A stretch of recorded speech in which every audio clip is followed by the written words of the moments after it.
Bhagwat Joshi BJ न्यूजमध्ये आपलं सर्वांचं सहर्ष स्वागत आहे। आज BJ न्यूजवर येण्याचं कारण म्हणजे महिला दिन आहे आणि आपल्यासोबत आहेत वनमाला पवार मॅडम। आज त्यांच्याशी खास महिला दिनानिमित्त आज काही बातचीत करणार आहोत। मॅडम, पहिल्यांदा BJ न्यूजमध्ये आपलं सहर्ष स्वागत आहे। तर आपण खूप काही कर्तृत्ववान आहात असं मला समजलं, तर काय आहे कर्तृत्व, कसे घडलात, काय सांगू शकाल याबद्दल आपण? सर्वप्रथम मी BJ चॅनलची खूप खूप आभारी आहे, जे की तुम्ही मला महिला दिनानिमित्त 2 शब्द व्यक्त करण्याचं जे संधी दिली त्याबद्दल मी तुमच्या चॅनलच्या वतीने खूप खूप आभारी आहे। धन्यवाद सर।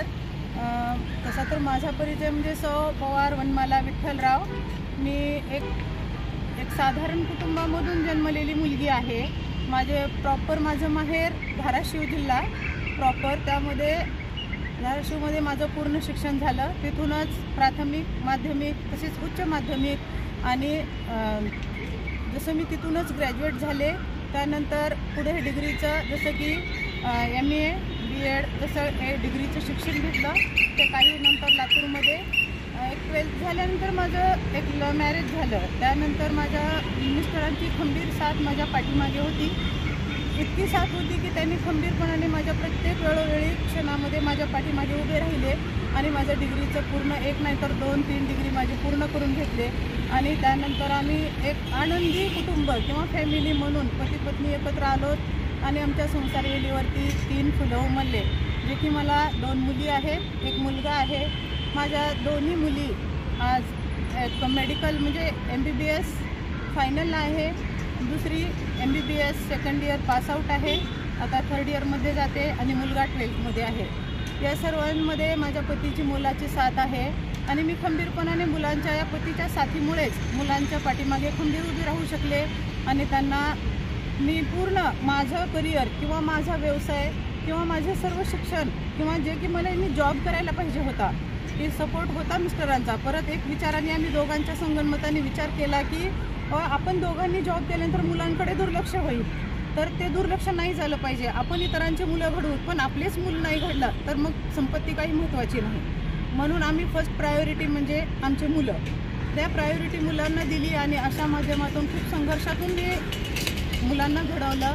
आज माझ्या मुलांमध्ये माझं मी स्वप्न पाहते आणि माझं शिक्षण पाहिलं तर मी खूप हालाकीतून परिस्थितीतून शिक्षण घेतले। माझे वडील एक शेतकरी आहेत, या शेतकरी कुटुंबात जन्मलेली कन्या मी। तर एक वेळेला एक पुस्तकसुद्धा आम्ही घेऊ शकत नव्हतो, एवढी माझी हालाकीची परिस्थिती होती। त्यातून माझ्या बाबांची आणि माझी इच्छा प्रबळ होती की मुलींनी शिकलं पाहिजे, मुलींनी कुठंतरी उंच भरारी घेतली पाहिजे, मुलींनी उंच मानेनं ताठ मानेने या समाजामध्ये जगलं पाहिजे, समाजाच्या उपयोगी आलं पाहिजे। संसाराचा तर आहे, संसार तर कोणीही करेल, स्त्री करेल, पुरुष करेल, सर्व, पण एक समाजाचे पण आपण काही देणे आहोत हे झालं पाहिजे। म्हणून माझ्या वडिलांची पण सपोर्ट होता मला शिक्षणासाठी, म्हणून मी या शिक्षणाची साथ कधी सोडली नाही। एक आफ्टर मॅरेज त्यानंतर पण मी शिक्षण पूर्ण केलेलं आहे, ते 5 वर्ष आफ्टर मॅरेज 5 वर्ष मी एज्युकेशन घेतलेलं आहे आणि आताही त्याच्या प्रवाहामध्ये आहेच आहे। मग यामध्ये मला माझे वडील म्हणजे परिस्थिती खूप मोलाची होती की एक वेळेला पुस्तक घेऊ शकत नाही, तर मी लायब्ररीचे पुस्तकं यूज केले। एक ग्रंथपाल सर होते, त्यांची मला साथ होती।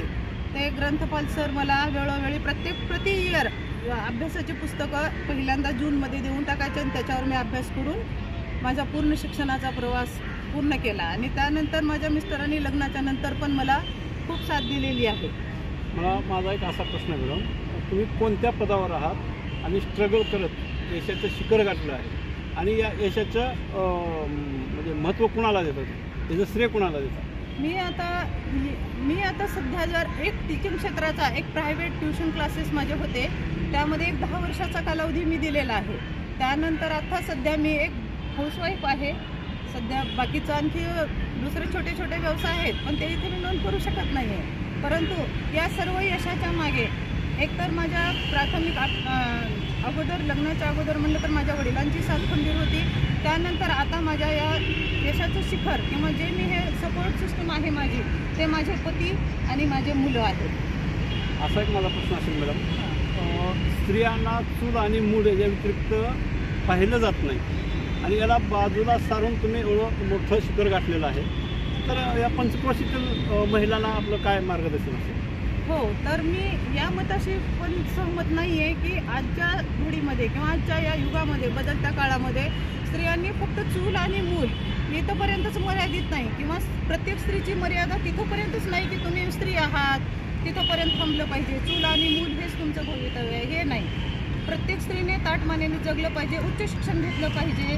त्यामध्ये असं पाहिलं तर प्रत्येक क्षेत्रामध्ये स्त्रियांनी थोडं डॅशिंग भूमिका घेऊन प्रत्येक परिस्थितीला तोंड दिलं पाहिजे. आणि सांगणं म्हणजे एक उच्च पद असतं, प्रत्येक ह्याच्यामध्ये भूमिका एक ताठर मानेने जगता आलं पाहिजे आणि प्रत्येक स्त्रीने ताट जगलं पाहिजे समाजामध्ये की हो तू स्त्री आहेस किंवा तू मुलगी आहेस, हळू बोल, जास्त बोलू नकोस किंवा जास्त मैत्री करू नकोस, बाहेर जाऊ नकोस. याच्या पलीकडे जाऊन स्त्रियांनी स्वतःच्या पायावरती उभं राहिलं पाहिजे आणि खंबीर झालं पाहिजे. जाता जाता मी प्रत्येक माझ्या स्त्री भगिनींना किंवा स्त्रियांना, माझ्या बहिणींना किंवा समस्त स्त्री जातीला एवढाच म्हणजे संदेश देऊ इच्छिते की प्रत्येक मूल घडवताना किंवा आपला संसार जगताना प्रत्येक स्त्रीने जिजाऊ मातेची भूमिका घेतली पाहिजे. प्रत्येक या समाजाला किंवा या देशाला जिजाऊची गरज आहे.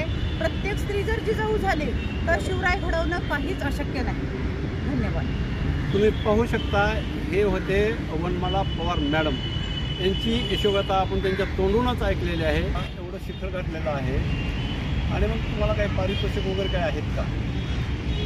हो सर, हे जे मला 10 वर्षाचा जो होम ट्युशनचा अनुभव आहे, एक्सपिरियन्स आहे, त्यामध्ये माझ्या हातून खूप विद्यार्थी घडलेले आहेत. आज रोजी ते विद्यार्थी कोणी कुठल्या छोट्या मोठ्या क्षेत्रामध्ये अगदी सक्सेसफुल आहेत. त्यामध्ये मला त्या विद्यार्थ्यांनाही पारितोषिक मिळाले आणि ते विद्यार्थी जे सेट झालेत मला पण पारितोषिक मिळाले. ते पारितोषिकाचा संग्रह माझ्याकडे आहे आणि जे विद्यार्थी घडलेत त्याची पोचपावती मला त्या पारितोषिकाच्या रूपातूनच जे विद्यार्थी घडलेत हेच माझ्यासाठी पारितोषिक आहे.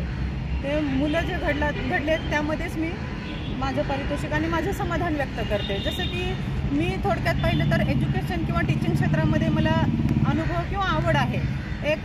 एक आम्ही साधारण समाज, एक बंजारा समाजातील मुलगी एवढं उच्च शिक्षण घेते आणि त्यानंतर डिग्रीचं शिक्षण प्राप्त करून एक बाहेर विद्यार्थी घडवण्याचं, ज्ञानदानाचं काम करते.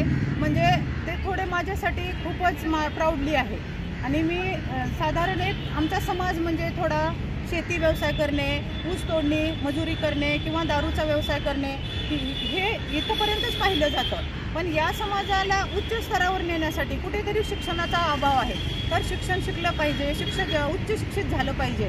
जसे की आमचे समाजाचे वसंतरावजी नाईक माजी मुख्यमंत्री, त्यांनी खूप मोठा आदर्श दिलेला आहे आमच्यासमोर की या भटक्या जमातीतील समाजाने किंवा गुरफटून तिथे कामामध्ये किंवा छोट्या मोठ्या धंद्यामध्ये राहण्यापेक्षा उच्च शिक्षण घ्या, पुढे उच्च स्तर गाठा आणि सुशिक्षित होऊन उच्च पदस्थ व्हा, असा मला संदेश दिलेला आहे.